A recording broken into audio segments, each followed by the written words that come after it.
Have you ever felt like the pain of losing someone or something important will never go away? Like you're trapped in a dark tunnel with no way out? Grief can consume you in ways you don't always realize. And even worse, if you don't go through all the stages, you might carry that pain for the rest of your life. But does everyone really need to go through all of them? What happens if you get stuck in one of these stages? And most importantly, how can you prevent grief from turning into deep depression? Today, I'm going to reveal what really happens inside the mind of someone facing grief, the signs that it's becoming a bigger problem, and, most importantly, how to cope with this pain in a healthier way. Stay with me until the end, because what you'll learn here could change your life, or the life of someone you love.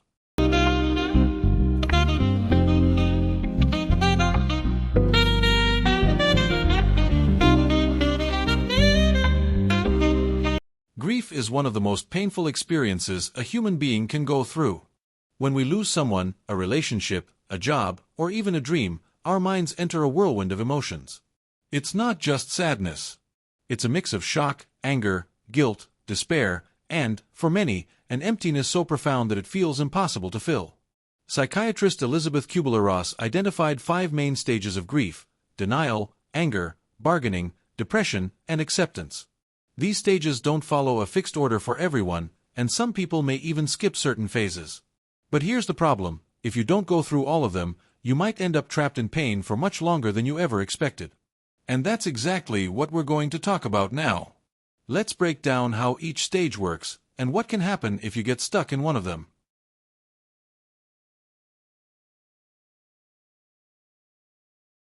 Denial is the first reaction many people have when facing loss. Our mind simply refuses to accept reality. It's a natural defense mechanism that helps us process the pain gradually.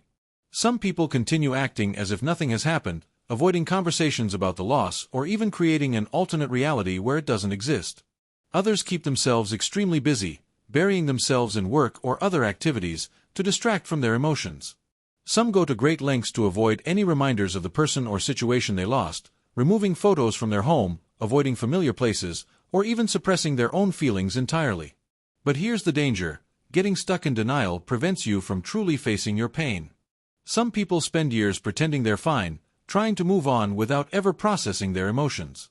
Repressed grief can manifest in many ways, including intense anxiety, panic attacks, and even physical symptoms like insomnia or chronic pain. Ignoring reality doesn't make the pain disappear. In fact, it only makes it harder to deal with in the future, like an open wound that, instead of healing, slowly becomes infected over time.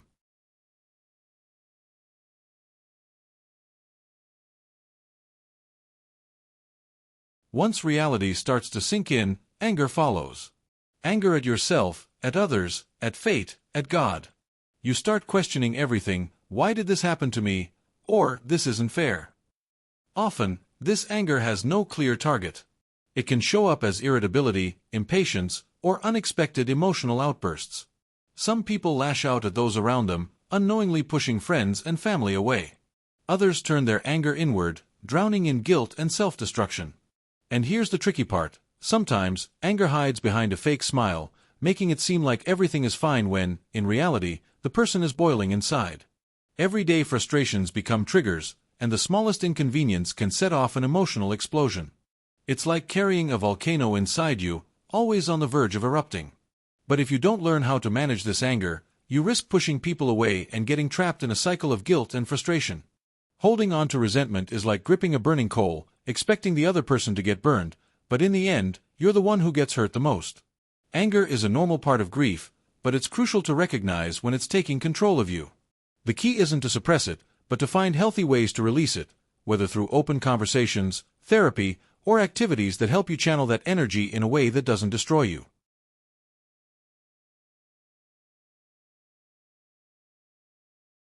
This is a delicate phase. Bargaining is the moment when we desperately try to find a way to reverse the loss. Thoughts like these may arise. If I had arrived earlier, this wouldn't have happened. If I become a better person, maybe I can get back what I lost. This is the stage where many people try to negotiate, with fate, with God, or with any higher power, in the hope of changing reality. It's as if the mind is searching for a plan B, trying to rewrite events that have already passed.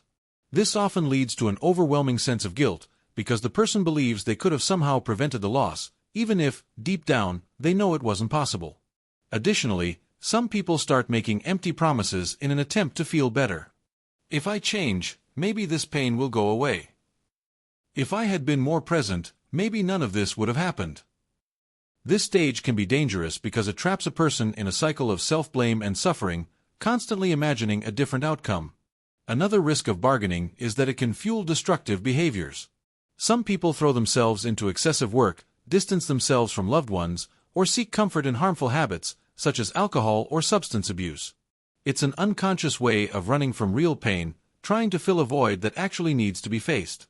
It's crucial to understand that bargaining won't bring back a lost person or situation. What has already happened cannot be changed, but what you do from this moment forward can transform your healing journey.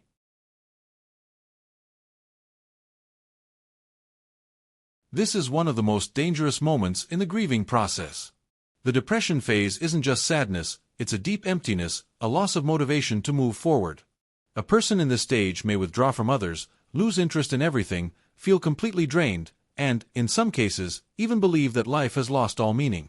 Days pass like a thick fog, and nothing seems to have color or importance. The weight of the loss becomes unbearable, and the overwhelming feeling that happiness will never return can take over the mind. This is the point where grief can turn into prolonged depression, bringing serious risks such as anxiety disorders, panic attacks, and, in extreme cases, suicidal thoughts. The problem is that, unlike the other stages, grief-related depression can feel endless if left untreated.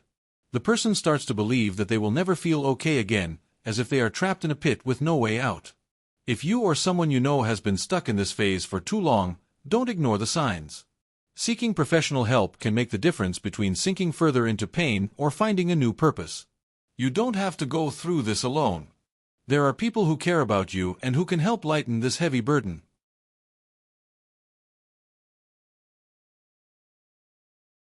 Acceptance doesn't mean forgetting or no longer missing what was lost. It means understanding that life continues and that you can find new reasons to move forward. At this stage, the pain still exists, but it no longer dominates every thought of the day. The person begins to reorganize their routine, rebuild their identity without what they lost, and find meaning in life again. But what happens if someone never reaches this stage? What happens if you don't go through all the stages? If someone gets stuck in one of the previous stages, grief becomes an open wound that never heals. This can lead to chronic depression, physical health problems such as chronic pain, high blood pressure, and insomnia, social isolation, persistent guilt and resentment, difficulty forming new relationships. The pain of loss never fully disappears, but if you don't allow your heart to go through the necessary process, that pain can consume you forever.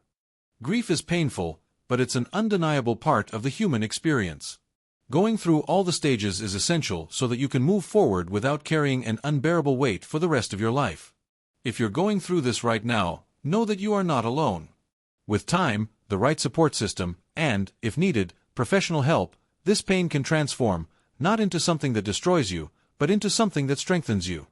If this video resonated with you, leave a like, and in the comments, share your experience with grief. Who knows, we might be able to help you. Subscribe to the channel and share this with someone who needs to hear it. And look, another video is appearing on the screen right now that can help you even more. Don't leave without watching. See you there.